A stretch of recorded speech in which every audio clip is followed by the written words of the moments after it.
Good morning, welcome to CATEX TV. My name is Frank Fortunato. Today is Friday, October 19, 2012.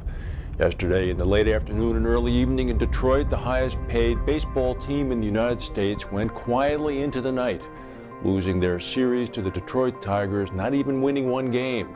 Congratulations to the Tigers. The San Francisco Giants and the St. Louis Cardinals are still battling it out to see who will have the other spot in the World Series. The Financial Times is reporting that the gas flow on a pipeline carrying Iranian natural gas into Turkey has been halted due to an explosion. The pipeline was blown up. A passing armored car with 24 Turkish soldiers was overturned, severely wounding a number of those soldiers. The Turks are blaming it on the terrorist group, the PKK. This would be the Kurdistan Workers' Party. This particular pipeline has been blown up a number of times. What we'd like to know is why Iranian gas is being exported at all into a NATO country. We'll check this and see if we can get an answer.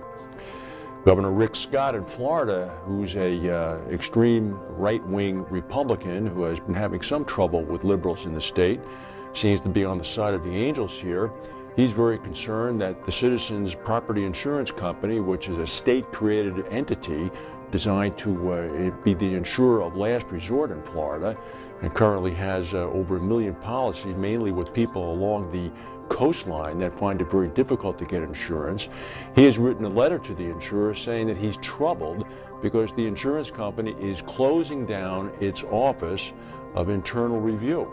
The Office of Internal Review and the 4 employees who work there had been investigating allegations of excessive use of charge cards, luxury hotels, and excessive travel, first-class travel, on the part of executives to Europe, mainly to obtain reinsurance coverage.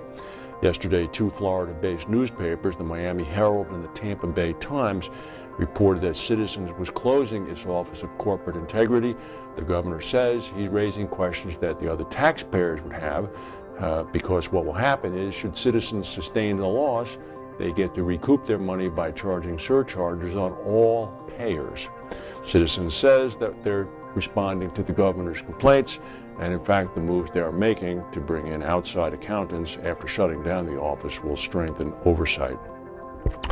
We reported the other day that primary insurance companies who buy reinsurance seem to be retaining more exposure on their end and purchasing reinsurance at higher levels.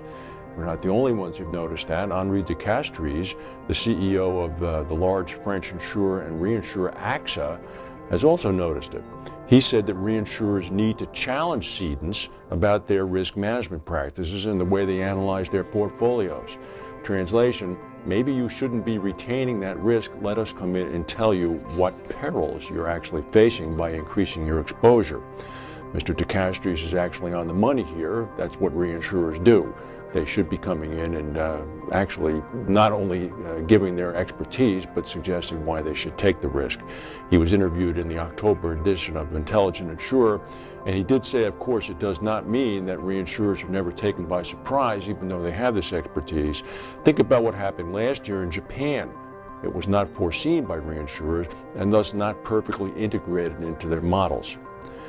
Travelers Insurance is one of the first insurers to come out with their third quarter results, and this is no surprise. The profit jumped dramatically thanks to a remarkable absence of natural catastrophes. They saw a profit of $864 million, more than double from $333 million the same period last year.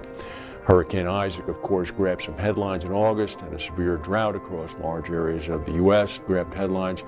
But all in all, it didn't amount to too much for insurers. Travelers pegged its catastrophic claim tally at about $59 million, compared to $394 million for the period last year.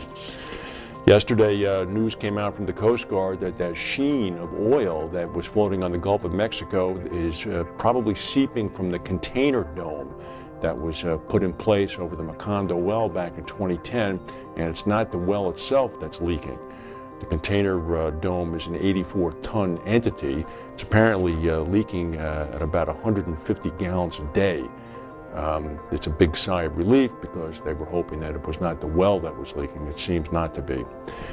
The Insurance Day's Christopher Monroe has an interesting article today. It talks about the National Hockey League, which is on strike at the moment. and many of the National Hockey League players have gone to Europe to play. He said that insurers have faced an influx of requests from NHL stars for personal accident cover as they look to retain their fitness during this lockout by playing in Europe. They're no longer protected by the personal accident cover that they have in place in North America. He said as a result, the players themselves or the clubs that they're moving to in Europe should buy the coverage or cover the cost of insurance themselves. He said should the lockout end and players return to their clubs in North America, the teams will be looking not to pay their salaries until they are fit enough to return to the ice. So if they're injured in Europe, they're going to be in trouble. An underwriter at Houston Casualty Corporation said if the players are coming over to Europe and they get injured, there is a potential gap in cover for their multi-year National Hockey League contracts. Some of this could be big money. Some of the players overseas now earn $6.9 million and $6.7 million a year respectively. Many of the big players have purchased short-term temporary disablement coverage to protect their salaries. Few of the players moving to Europe, in fact, says Monroe, are being paid. Mainly they're doing it as an opportunity to stay in shape. That's a tough way to stay in shape, especially if you get injured and don't have the coverage. Well, the polls are tightening. Now the polls are showing former Governor Romney ahead. It's anybody's guess what's going to happen, but I believe there are 18 days to go until the American presidential election. That's the news for today. Have a good weekend. We'll see you Monday.